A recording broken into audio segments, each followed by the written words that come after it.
Assistant ಪಾತ್ರದಲ್ಲಿ ಪ್ರೀತಿ 10th B.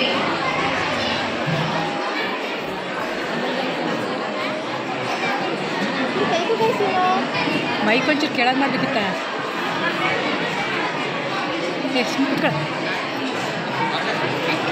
ಜೋಯ mic ಒಂಚೂರು side ಕೆಳಗೆ ಮಾಡೋಕ್ಕೆ ಹೇಳ ಬೇಕು 2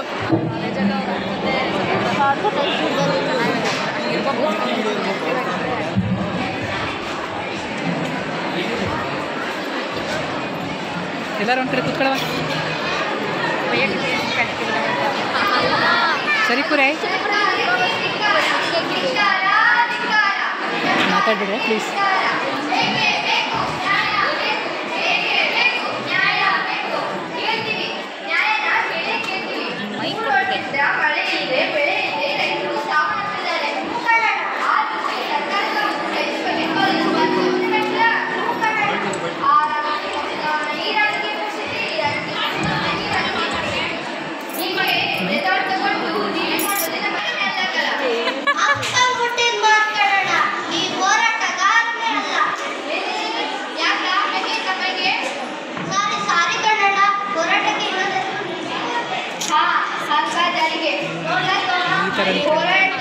ಈ ಹೋರಾಟದ ಹೆಸರಿನಲ್ಲಿ ಸ್ಟ್ರೈಕ್ ಮಾಡಿ ಎಷ್ಟು ಬರುತ್ತೋ ಅಷ್ಟನ್ನು ಬಚ್ಕೊಳ್ಬೇಕು. ಹಂಗೇನೆ ಇವತ್ತು ರಾತ್ರಿ ಒಂದು 3 ಕಾರು 2 ಕಾರು ತಗೊಂಡು ಬೆಂಗಳೂರಿಗೆ ಹೋಗಿ ಮತ್ತೆ ಅಲ್ಲಿ ಸ್ಟ್ರೈಕ್ ಶುರು ಮಾಡೋಣ. ಒಳ್ಳೆ ಐಡಿಯಾ ಕಣಣ್ಣ. ಹಂಗಂತ ರೈತನೆಲ್ಲ ಅಲ್ಲಿ ಕೂತ್ಕೊಂಡು ಬರ್ಬಿಡಕಲ್ಲ. ಯಾಕೆ ಅವ್ರು ಬರೋದು ಬೇಡವೇ? ಬರ್ಬೇಕಲ್ಲ. ಅವ್ರು ಬಂದ್ರೇನೆ ನಮ್ಮ ಹೋರಾಟಕ್ಕೆ ಒಂದು ಕಳೆ ಬರೋದು. ನಾನು ಇವತ್ತೇ ಉಸ್ತುವಾರಿ ಸಚಿವರಿಗೆ ಫೋನ್ ಮಾಡಿ ಒಂದು 200-300 ಪುಸ್ತಕ ಟಿಕೆಟ್ ಬುಕ್ ಮಾಡಿಸ್ತೀನಿ. ಹಂಗೆ ರೈತರ ಹತ್ರ ಎಲ್ಲ 5 ರೂಪಾಯಿ ವಸೂಲಿ ಮಾಡ್ತೀನಿ. ಸೂಪರ್ ಐಡಿಯಾ ಕಣಣ್ಣ. ಅಪ್ಪ ರೈತರ ಪರವಾಗಿ ಏನೋ ಹೋರಾಟ ಮಾಡ್ತಿದ್ದೀನಿ ಅಂತಿದ್ದೀರಲ್ಲ, ನಿಮಗೆಲ್ಲ ಪುಣ್ಯ ಬರಲಿ. ಹೊಟ್ಟೆಗೆ ಮನೆಯಲ್ಲಿ ಹೆಂಡತಿ ಮಕ್ಕಳು ಹಸಿವಿನಿಂದ ಸಾಯ್ತಾ ಇದ್ದಾರೆ. ನೋಡ್ನಲ್ಲಣ್ಣ, ನಾವು ಹೋರಾಟ ಮಾಡ್ತಿದ್ದೆ ನಮ್ಮಂತವ್ರ ಜೀವನದಲ್ಲಿನ ನೋವನ್ನ ಹೋಗ್ಲಾಡ್ತೀನಿ, ಜೀವನದಲ್ಲಿ ಬೆಳಕಲ್ಲಿದ್ದಾನೆ. ಅದಕ್ಕೆ ಇವತ್ತು ರಾತ್ರಿ ನಮ್ಮ ಜೊತೆ ಟ್ರೈನಲ್ಲಿ ಬಂದ್ರು ಒಂದೇ ದಿವಸ ಉಪವಾಸ ಕೂತ್ರೆ ಸರ್ಕಾರದಿಂದ ಪರಿಹಾರ ಸಿಗುತ್ತಾನೆ ಸಿಗುತ್ತೆ. ಹೌದಾ? ನಾನು ಹಾಗಾದ್ರೆ ನಿಮ್ಮ ಜೊತೆ ಬೆಂಗಳೂರಿಗೆ ಬರ್ಬೋದಾ ಸ್ವಾಮಿ? ಬರ್ಬೋದು. ಬರ್ಬೇಕಾದ್ರೆ 500 ರೂಪಾಯಿ ತಗಮ್ಮ. ನಂಗಲ್ಲ, ಟ್ರೈನ್ ಟಿಕೆಟ್ಗೆ 500 ರೂಪಾಯಿನ ಎಲ್ಲಿಂದ ಕೊಡ್ಬೇಕು ಸ್ವಾಮಿ ಅಷ್ಟೊಂದು ದುಡ್ಡು? ನೋಡ್ದಲ್ಲ, ನಾವ್ ಹೇಳೋದು ತಿಳ್ಕೊಂಡು ಬರೋಣ ಮಾತ್ರ ನಾವು ಕರ್ಕೊಂಡು ಹೋಗ್ತಿರೋದು. ಒಳ್ಳೆ ಕಾರ್ಯ ಮಾಡು. ಹೂ ಕನ್ನಡ.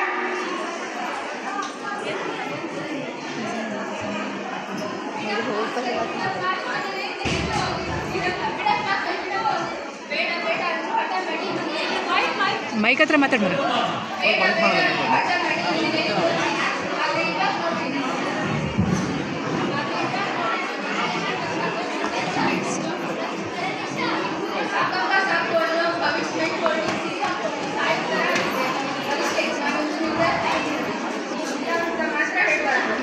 ಮಕ್ಕಳು ಅಂತ ಇಷ್ಟೆಲ್ಲ ಓದ್ತಿರೋ ನಾನು ಬೇಡ ಅಂತೀನ ಮಗಳೇ. ಅದೇನು ಹೇಳು? ನಮ್ಮ ಭೂಮಿಯಲ್ಲಿ ಫಲವತ್ತತೆನೂ ಉಳ್ಕೊಂಡಿಲ್ಲ. ನಾವು ತೆಗೆಸಿರೋ ಬೋರ್ವೆಲ್ ಕೂಡ ಸಾಕಾಗಿ ಹೋಗ್ತಿದೆ. ಹೀಗಿರುವಾಗ ನಮ್ಮ ಹೊಲ ಗದ್ದೆ ಜಮೀನ ನಂಬ್ಕೊಂಡು ಇರೋ 18 ಎಕರೆ ಜಮೀನನ್ನು ಕೂಡ ಸೈಟ್ ಮಾಡಿದ್ರೆ ಒಂದೇ ವರ್ಷದಲ್ಲಿ ಕೋಟ್ಯಾಂತರ ರೂಪಾಯಿ ಹೋಗಪ್ಪ.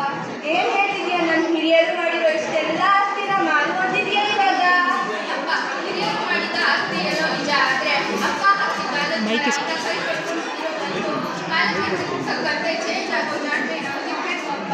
ಇದೆಲ್ಲ ನಿಜಾನ ಮಗಳೇ? ಹೌದು ಅಪ್ಪ. ಹೇಗಿದ್ರು ನಮ್ಮ ಜಮೀನು ಹೈವೇ ಹತ್ರ ಇದೆ. ಈ ಕಡೆ ಬಂದ್ರೆ ಏರ್ಪೋರ್ಟ್ ಇದೆ, ಈ ಕಡೆ ಬಂದ್ರೆ ಸಿಟಿಗೆ ಇದೆ. ಮಾರ್ಕೆಟ್ ಚೆನ್ನಾಗಿ ಹೋಗ್ತಾರಪ್ಪ. ಹಾಗಾದ್ರೆ ಬಾ ಹೋಗೋಣ. ನಮ್ಮ ಜಮೀನೆಲ್ಲ ಸೈಟ್ ಮಾಡಿ ಮಾರೋಣ.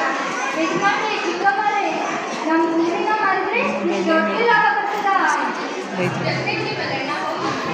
ನನ್ನ ಹತ್ರ 4 ಎಕರೆ ಜಮೀನು ಐತಿ. ಅದರಲ್ಲಿ 1 ಎಕರೆ ಮಳೆ ಬೆಳೆ ಮತ್ತೆ ಪೂರ ಹಾಳಾಗೋಗಿದೆ. ನೀವೇನೋ ಹೊಸ ದಾರಿ ಕಟ್ಕೊಂಡಿದ್ದೀರಲ್ಲ, ಅದನ್ನ ಸುಮ್ಮನೆ ಕಟ್ಕೊಳ್ಳಿ. ಬೇಗ ಈಗಲೇ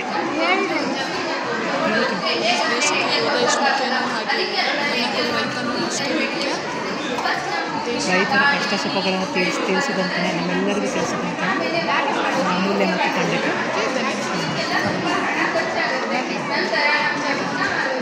ಏನು ನಾವು ನಮ್ಮೂರಿನ ಮಾಡಬೇಕು ಅಂದರೆ ಇಷ್ಟೆಲ್ಲ ಮಾಡಬೇಕಾ? ಶಟ್ರತವರ ಅಂದಿಲ್ಲ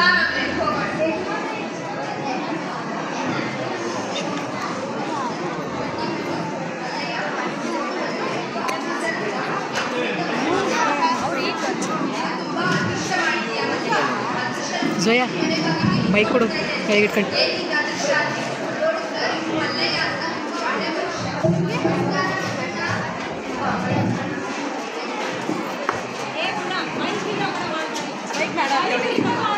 ಮಾಡಿ ಮಾತಾಡು.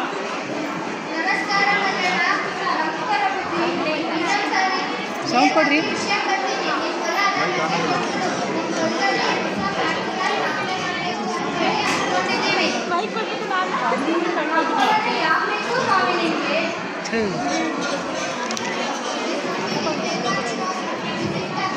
ಅಷ್ಟೇ ಮೈಕ್ ಕೊಡೆ ಅಂದಿನಿ.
ನಮ್ಮ ಶಾಲೆ ಮಕ್ಕಳು ಮಾತಾಡಬಾರ್ದು. ಈ ಕಡೆ ಎಡಬಾರ್ದಲ್ಲಿರೋಂಥ ಮಕ್ಕಳು ಗಲಾಟೆ ಭಾಳ ಆಯಿತು. ಯಾರಿಗೋಸ್ಕರ ಮಾಡ್ತಾ ಇದ್ದಾರೆ ನಾಟಕನ? ನಮ್ಮ ಶಾಲೆ ಮಕ್ಕಳಿಗೆ ಗಲಾಟೆ. ನನಗೆ ಇಷ್ಟ ಇಲ್ಲ, ನನಗೆ ಬದುಕೋಕೆ ಪ್ರಾಣ ಇಲ್ಲ ಅಂಥದ್ರಲ್ಲಿ ನಿನ್ನೆ ಹೇಗೆ ಉಳಿಸ್ಕೊಂಡಿದ್ದಾಯಿ? ಕಿರೀಟನಾರು ಮಾಡ್ಕೊಂಡಿಲ್ಲ ಕಿತ್ತಾಯಿ. ಮೈಕ್ ಹತ್ರ ಬರ್ರಮ್ಮ.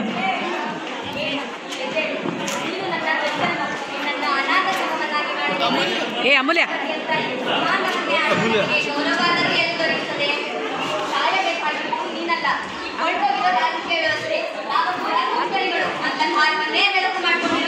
ಹಾರಿ ನೋಡಿ. ಚುನಾವಣೆ ಹತ್ರ ಬಂತಂದ್ರೆ ನೂರಾರು ಭರವಸೆ ಕೊಟ್ಟು ಓಟ್ ಹಾಕೊಳ್ಳೋ ರಾಜಕೀಯ ನಾಯಕರಂತ ರೈತ ಬಂದು ತನ್ನ ದುಃಖನ ಹೇಳ್ಕೊಂಡ್ರೆ ಗೆಲ್ಸಿದ್ರು ಗೆಲ್ಸಿದ್ದೇ ಇರ್ತೀರಾ. ಕಾಯಕ ಯೋಗಿ ದೇಶದ ಬೆನ್ನೆಲುಬು ಅಂತ ಕೂಗಿ ಕೂಗಿ ಹೇಳ್ತೀರಾ. ಅದೇ ಇದನ್ನ ಇಟ್ಕೊಂಡು ಕೋಟಿ ಕೋಟಿ ಹಣವನ್ನು ಸಂಪಾದನೆ ಮಾಡ್ತೀರಾ. ರೈತ ದೇಶದ ಬೆನ್ನೆಲುಬು, ಅವನನ್ನ ಓದಿಸೋದನ್ನ ಕಲೀರಿ. ಅದೇ ರೈತನ ಇಟ್ಕೊಂಡು ಕೋಟಿ ಕೋಟಿ ಹಣನ ಸಂಪಾದನೆ ಮಾಡೋದನ್ನ ಕಲೀರಿ. ನಮ್ಮ ದೇಶಕ್ಕೆ ಸ್ವಾತಂತ್ರ್ಯ ಬಂದು ಎಷ್ಟು ವರ್ಷ ಆಯ್ತು, ಆದ್ರೂ ನನ್ನ ಹೆಮ್ಮೆಯ ಮಗ ಗಾಂಧೀಜಿಯ ಗ್ರಾಮ ಸ್ವರಾಜ್ಯದ ಕನಸು ಬರೀ ಕನಸಾಗೇ ಉಳಿತು. ಟಿವಿಗೆ ಮುಖ ತೋರಿಸ್ಕೊಂಡು ಫೋಟೋ ತೋರಿಸ್ಕೊಂಡು ಪ್ರಚಾರ ಮಾಡೋದ್ರಲ್ಲೇ ಕಾಲ ಕಳೆದ್ಬಿಟ್ರಿ. ನಿಮಗೆ ನಿಜವಾಗ್ಲೂ ಗೌರವ ಅನ್ನೋದಿದ್ರೆ, ಭೂಮಿ ತಾಯಿ ಮೇಲೆ ಗೌರವ ಅನ್ನೋದಿದ್ರೆ ಮೊದಲು ರೈತನನ್ನ ಗೌರವಿಸೋದನ್ನ ಕಲೀರಿ. ರೈತನನ್ನ ಗೌರವಿಸೋದನ್ನ ಕಲೀರಿ. ನಿಮ್ಮ ಸ್ವಾರ್ಥಕ್ಕಾಗಿ ಅನ್ನ ಕೊಡೋ ಈ ಭೂಮಿನ ಕೆರೆ ಕಟ್ಟೆನ ಮರುಭೂಮಿನಾಗಿ ಮಾಡ್ತಾ ಇದ್ದೀರಾ. ಇದೆಲ್ಲ ಶಾಶ್ವತ ಅಲ್ಲ ಅಂತ ಗೊತ್ತು, ಆದ್ರೂ ನಿಮ್ಮ ಅಂತ್ಯವನ್ನ ನೀವೇ ಕಂಡ್ಕೊಳ್ಬೇಕು ಅಂತ ನಿರ್ಧಾರ ಮಾಡಿದ್ದೀರಾ. ಗಣಿಗಾರಿಕೆ ಅನ್ನೋ ಹೆಸರಿನಲ್ಲಿ ಅಮೂಲ್ಯವಾಗಿರೋ ನನ್ನ ಸಂಪತ್ತನ್ನ ನಾಶ ಮಾಡಿ ಮರುಭೂಮಿನ ಸೃಷ್ಟಿ ಮಾಡ್ತಾ ಇದ್ದೀರಾ. ಕೋಟ್ಯಾಂತರ ಜೀವರಾಶಿನ ಬದುಕೋ ನನ್ನ ಒಡಲನ್ನ ಬಂಜೆಯನ್ನಾಗಿ ಮಾಡ್ತಾ ಇದ್ದೀರಾ. ಇಂದಿನ ಅಲ್ಪ ಸುಖಕ್ಕಾಗಿ ನಾಳಿನ ನೆಮ್ಮದಿಯ ನಾಳೆಗಳನ್ನ ಹಾಳು ಮಾಡ್ಕೊಳ್ತಾ ಇದ್ದೀರಾ. ಭೂಮಿ ತಾಯಿನ ಎಲ್ಲೆಲ್ಲ ಕಣ್ಗಣಿಸ್ತಿರೋ ಅಲ್ಲೆಲ್ಲಿ ಏನೇನು ಅನಾಹುತ ಆಗಿದೆ ಅಂತ ನಿಮ್ಗೆ ಈಗಾಗಲೇ ತಿಳಿದೇ ಇದೆ. ಭೂಮಿ ತಾಯಿನ ಕಣ್ಗಣಿಸಿದ್ರೆ ಮುಂದೆ ದೊಡ್ಡ ಪರಿಣಾಮನ ಅನುಭವಿಸ್ಬೇಕಾಗುತ್ತೆ. ಈ ಹಣ ಅನ್ನವನ್ನ ಕೊಡಲ್ಲ. ಈ ಭೂಮಿನ ಹಣವನ್ನಾಗಿಸ್ತಿರೋ ಅನ್ನವನ್ನಾಗಿಸ್ತಿರೋ ನೀವೇ ನಿರ್ಧಾರ ಮಾಡಿ. ನೀನು ಚಿಂತೆ ಮಾಡಬೇಡ. ದಿನದ ಬಹುತೇಕ ಸಮಯವನ್ನು ಭೂಮಿ ತಾಯಿಯ ಕೆಲಸಕ್ಕೆ ಮೀಸಲಿಡು. ಸಮಯವನ್ನು ವ್ಯಕ್ತ ಮಾಡುವ ದುಷ್ಟ ಸಹವಾಸ ಮಾಡದಿರು.